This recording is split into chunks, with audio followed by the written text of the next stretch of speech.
This is Lisa from Mobile Tech Review, and this is the Razer Blade Stealth. This is a 12.5-inch Ultrabook. And Razer, well, we know them for making the Blade and the Blade Pro gaming laptops that came at a premium price, thin and light designs. You were paying for the thin and lightness and also the beautiful attention to detail. This one is an exception. It is not a gaming laptop, at least not by itself. And it is, relatively speaking, aggressively priced. It starts at $999, and that's with a Core i7 CPU, latest generation, and some high-resolution display options. We're going to look at it now. So the nice thing is there really is no low-end configuration here. You get a Core i7 all day long, no matter what. It is a 15-watt ULV CPU, Ultrabook CPU. This is not a quad-core gamer, like I said. Intel HD 520 graphics, your only option for built-in graphics, but there will be the Razer Core, so you can use an external desktop graphics card. Unfortunately, that's still not shipping, and we don't know when it will or how much it's going to cost. You're going to get a PCIe NVMe SSD. Capacity is up to you. You can get 128, 256, or 512 gigs. 8 gigs of DDR3 dual channel RAM is standard. Sorry, you can't upgrade that. That is soldered on the motherboard. So 8 gigs is it, folks. QHD or 4K resolution displays. Both are IGZO, glossy, and touchscreen, and both have very good color gamut and are pretty nicely tuned. So colors are looking good on this. The usual Chroma backlit keyboard that we expect from Razer is here, killer Wi-Fi and other goodies. Surprisingly, for such a thin design, it doesn't get very hot. It doesn't get very loud thanks to dual fan design. So certainly one of the more exciting announcements from CES 2016, just a couple of months ago, the Razer Blade Stealth is the mini-me, the little friend to the Razer Blade and the Razer Blade Pro, which are 14 and 17-inch thin and light gaming laptops with dedicated graphics. This has just Intel HD 520 integrated graphics inside. It's a dual-core Ultrabook, just like these others that we have here on the table. This is the XPS 13 with Infinity Display. We'll show you a little bit more with the two of these together in a moment. Sitting on top of the Lenovo ThinkPad Yoga 260, which is also 12.5 inches. And then we couldn't leave out Microsoft Surface Pro 4, which has almost the same screen size. All of these are very cool machines. None of them are super cheap, certainly, but you know what? The Razer Blade is actually one of the less expensive models that we have here on the table. And despite that, you get the usual really nice, clean, modern design here. This black aluminum finish is just stunning. The only bad thing is, boy, does it pick up fingerprint oils. And I have very dry skin. I don't have much fingerprint oil. Boy, there's something I never thought I'd be sharing with the folks of YouTube, but it is relevant in this case because even I get this mucky pretty quickly, and you're going to need some soft soap and water. Damp, don't wash it. I don't mean wash it in the sink, folks, but you're going to need something like that to clean up because it gets pretty darn icky very quickly. I mean, that is a beautiful design right there, 1/2 inch thick, which is pretty impressive these days for an Ultrabook. There's a little rev of the fan before it went to sleep, by the way. Nice little cutout right here. Easy. You can actually open it with one finger for those of you who are into doing that. Nice firm hinge design. And the bottom, I like this. The fact that, not the fact that it's held on with Torx T5 screws, which is pretty darn normal, but the fact that it's very easy to take the bottom off. There's not a bunch of annoying plastic clips. They have actually made the aluminum pretty perfectly match the size of the chassis, so they don't need all those clips to hold it on, despite the fact that there are some subtle curves going on there. Notice there are two vents here, and which is interesting because we do have two fans. Usually there's only one on a 15-watt Ultrabook because you're just cooling down the CPU, but in this case they have two fans, and it does help it run cooler and quieter, but they're not located directly under these grills. Go figure. It works anyway. You got some rubber feet here to stop it from skidding around. At 2.75 pounds, it is one of the lighter, though not lightest, in its size class. Depends who you want to talk about. If you're talking about the 12-inch MacBook or the Samsung AtiBook 9, which are in the 12-inch class, but running on Intel Core M with no fan, so they get to be lighter. They weigh around 2 pounds. This is 2.75 pounds.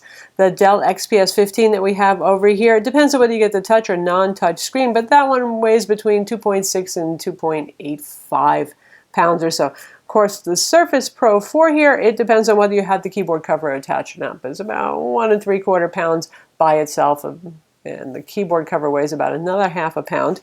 And then we have the ThinkPad Yoga 260, which is meant to be one of the more affordable yogas, so therefore it's even a little bit heavier at 2.9 pounds. So we expect a 12.5-inch machine to be a little bit lighter than a 13.3-inch machine like the XPS 13, but still, it's doing pretty good there in terms of weight. And here it is with the XPS 13 on top of it. 13.3 inches versus 12.5 inches. The XPS 13, of course, is the most compact 13.3-inch laptop on the planet right now, and that's because it has a near bezel-less display, so it doesn't have much to increase the size of the footprint. If you'd like to have a smackdown between these two, and I totally expect that you're probably going to say yes to that, give a shout out in the comments and we'll make it happen.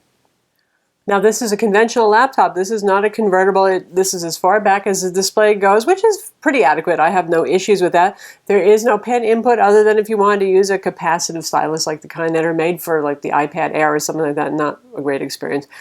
Anyway, IPS level of viewing angles here. This is a sharp IGZO display. Whether you get the QHD or the 4K display, you're going to get a glossy IGZO display. And you can see the viewing angles are indeed very good, but there is plenty of glare here. This is a very shiny display. So those of you who are bothered by glare and could care less about the touchscreen, you might want to consider the XPS 13 non-touch edition instead. That said, it is a gorgeous display. Now, Razer claims it has 70% of Adobe RGB for the QHD 2560 by 1440 display that we have right here, and we've actually measured it at 77%, so it exceeds that, and 99% of sRGB, which is typical of competing high-end Ultrabooks. IGZO is also what Dell is using in their XPS 13, and you can see how they look next to each other. Notice now both of these have been calibrated using a colorimeter, but still notice the difference in the colors right here. The Dell is less accurate. This should be a very warm flower, warm tone. It's a yellow flower, warm yellow. So Dell doesn't control their white points nearly as well in the panel. There is a fixed white point with laptops. Unlike external monitors, it's really well done here, though it's still too high. It's 7,800 degrees Kelvin is the native white point of this display, so you still got to work to make your whites not so blue-white.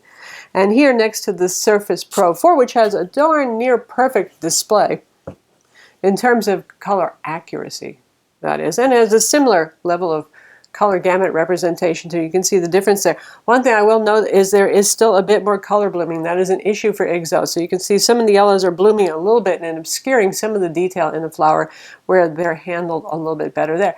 So I'm talking about that for those of you who are doing professional photo production, video production, anything where you really care about that.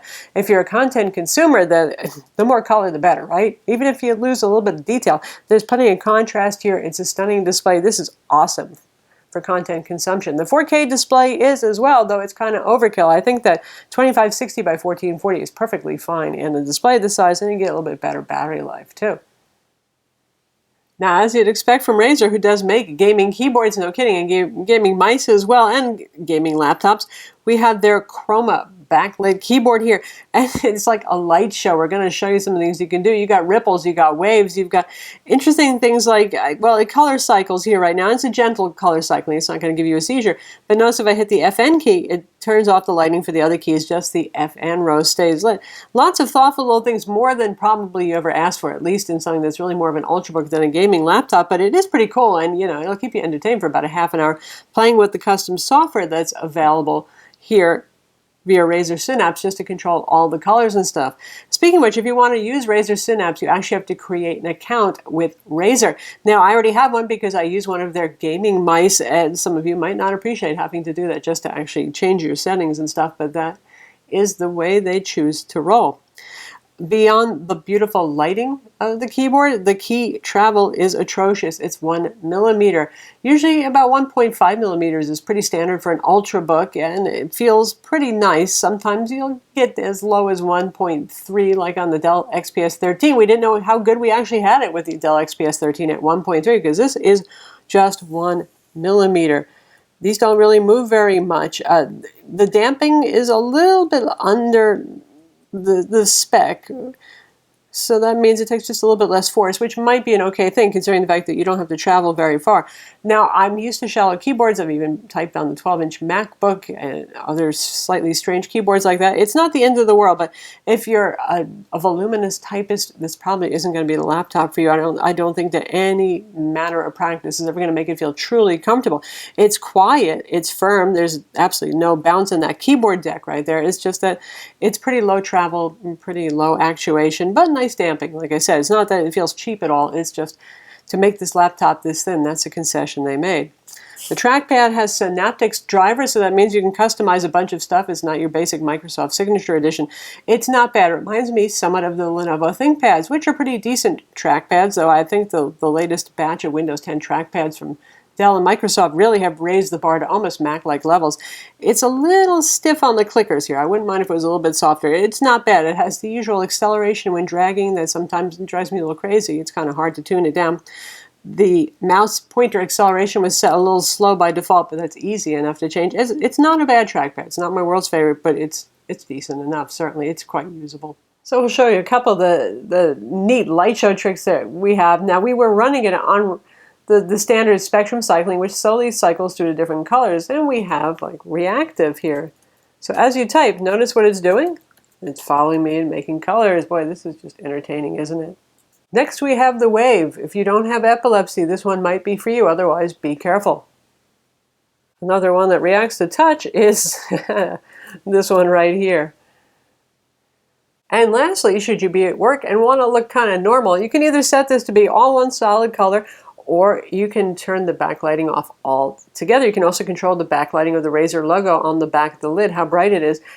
And you can choose from a bunch of different game presets too that might make sense for the game you're playing, like the WASD keys, the arrow keys, that sort of thing. So ports, well, this isn't going to take very long, but you do get more than you do with the 12-inch MacBook, happily. There's our 3.5mm combo headphone jack. This is a USB 3.0 port. Razer just being colorful and green here, because green is their thing. It doesn't mean something special that it's green. It is just your standard USB 3.0 port. But right beside it, USB-C / Thunderbolt 3. So it does USB 3.1 and Thunderbolt 3, which is what the Core will attach to when it's available, the external graphics amplifier. And of course, I wouldn't say a wealth of USB-C and Thunderbolt 3 peripheral and connectors that are out there. In fact, we have a video of the Otherworld Computing USB-C dock and a variety of other adapters that you can use right now. There aren't a lot. They'll be coming, but there are things like USB-C to HDMI, USB-C, which you don't need on this particular one, to DisplayPort that is more useful, USB 3.0 port replicators, that sort of stuff, even Ethernet. So adapters are available, and in fact, Dell's for the XPS 13 and 15 will work with this just fine. We tested it. And on the other side, we have a full-size HDMI 1.4 port that can do 4K up to 30 Hertz. You'd need HDMI 2.0 to do 60 Hertz. That's why you might want that USB-C to DisplayPort adapter if you want 60 Hertz for a 4K display. And another USB 3.0 port. So it's going to rely heavily on that USB-C connector for any kind of advanced peripherals like Ethernet or mini DisplayPort, that sort of thing. That is also where the charger plugs in on the USB-C port. Now, the good news and the bad news is this benchmarks pretty much like any other Intel Skylake generation Core i7 Ultrabook with a 15-watt CPU and Intel HD 520 graphics. That means it's pretty similar to the XPS 13 with the Core i7, the Lenovo Yoga 900, and the Microsoft Surface Book without the dedicated GPU, and the Surface Pro 4 without the Intel Iris graphics option. So we have a 2862 score here for PC Mark 8 Home Accelerated, par for the course, perfectly respectable. Our Geekbench 3 score, 3239 for single core, 6943 for multi-core. Again, just where you would expect it, perfectly good, normal stuff. And for 3D Mark 11, the extreme score, 427, that's the 1080p test. That's the performance test, which is 720p, 1588. Again, par for the course, perfectly respectable. Gives you a hint that this is not going to be playing Far Cry 4 out of the box at full HD resolution and high settings by any means. It's not going to be. Now the PCIe SSD here, we have the 256 gig model, and you can see the scores here. They're decent. They're not super duper amazing. This score particularly is pretty darn nice, and the 4K below it is also pretty good. If you really go crazy, you can aftermarket a Samsung 950 Pro SSD if you really want more speed in this, but I think that this is perfectly adequate performance for this sort of machine. And we'll cut to a picture of the internal so you can see what the layout looks like. You can access the M2 PCIe SSD slot. The RAM is soldered on board. 8 gigs of RAM is what you got all day, all night. It's never going to change, and that's the only way that they're selling it currently too. And the killer Wi-Fi card is socketed. It's a 1535 card. That is excellent dual band Wi-Fi, 802.11 AC with Bluetooth. Really good throughput, really good range. I just love what Killer is doing with Wi-Fi. So how about those speakers? Now we're in Battlefield 4 right now, which is a totally inappropriate place to be, if I'm going to be honest, for a dual-core Ultrabook right here. And we are running at 720p resolution with all effects set on low. So you can do it. You know, this is about the minimum frames per second that I would like to have, certainly. And we're dropping down to around 30. But this is what you can expect without the Razer Core graphics amplifier. It's going to be difficult, folks. Something like BioShock Infinite would be a little bit easier on it. But listen to those speakers.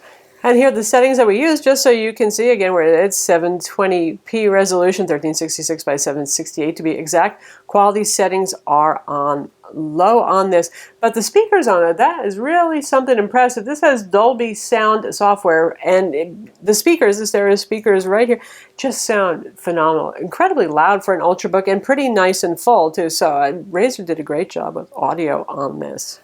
See what I mean about these fingerprints? I've just been handling this while we're making this video, and you can see just how well it looks right now. If you're a tidy type, it just might give you an OCD fit. So how about battery life? Well, battery life is just okay on this. 45 watt-hour battery, which isn't real terrible, and that is sealed inside nominally. If you unscrew the Torx screws and take the bottom off, you do have access to it should you need to service it. Now, more folks have reviewed the 4K than have reviewed the QHD. The higher resolution display does even worse for battery life, but for those who are hoping for phenomenal improvement with the QHD, kind of like the difference between the Dell XPS with the 1080p versus the QHD, it has a lot better battery life to 1080p. Well, your lowest is QHD only with this, and the IGZO display is not the super duper power frugal display technology you might hope for. This is about 5 hours, the QHD display here, and that's mixed productivity work with some streaming video. So you're working in Word, you're working in Office, the kind of ultrabooky things that you would be doing. Some web browsing, and you just can't resist streaming the latest season of House of Cards coming up. So yeah, it depends on your brightness levels. For us, that's with the brightness set to 50%, which is quite adequate because this is a very bright display. If you drop your brightness down to 30%, which is still very doable, then I'd say you could hit 5 hours with this. Compact charger is included, really cute little charger. Everything's high quality with the Razer, including the nice soft rubbery cord. Then it's sort of like the black version what Apple does for the MacBook Pros. And then this long cord too, and then you have this braided part right here with the USB-C connector because it plugs into USB-C. So thin, light, easy to carry on, lots of cord, and instead of your usual noisy Velcro thing, you get this, well, it looks like a biker guy's love bracelet here, doesn't it? Something like that. It's big, rubbery strap to hold your cord together in happy bondage. So that's the Razer Blade Stealth. It's available now in your choice of QHD or 4K resolution displays. No matter what, like I said, you're getting that Core i7 CPU and a fast NVMe SSD drive. As a very portable Ultrabook in the 12.5-inch size space rather than the usual 13.3-inch, it's hard not to recommend this. You get a lot of value for your money. Beautiful build quality, a sort of unique look to it. I mean, not many things have certainly obviously the Razer green logo on it, but the whole matte finish, the minimalist design, it's all nice high-class stuff. Not bad for something that starts at $9.99, and as we configured it, $11.99 in our review unit here, where you get, I think, a sweet spot of features going. It gives the XPS 13 a run for its money, certainly, and even the Asus ZenBook line, where they're also going for a quality look at a lower price than you might expect. It's not perfect. Battery life isn't superb on this, and obviously it's not really a gaming laptop. Yes, whenever the Razer Core is available now. That's a separate graphics amplifier you're going to have to buy. You're going to have a place to put that. You're going to have to spend the money for the high-end graphics card to put in there. You're still going to be bottlenecked by the dual-core 15-watt CPU in here. So if gaming is your primary interest, there are other laptops that suit better. If you're looking for something that you can take anywhere on the go and then bring it home and do some gaming, not as fast as your quad-core machine, certainly, well, this can certainly do the job pretty nicely. And it's one of the few that has a Thunderbolt 3 port to even give you the potential versatility. I'm Lisa from Mobile Tech Review. Be sure to visit our website, mobiletechreview.com, to read our full written review of this product and subscribe to our YouTube channel so you can see more cool tech reviews.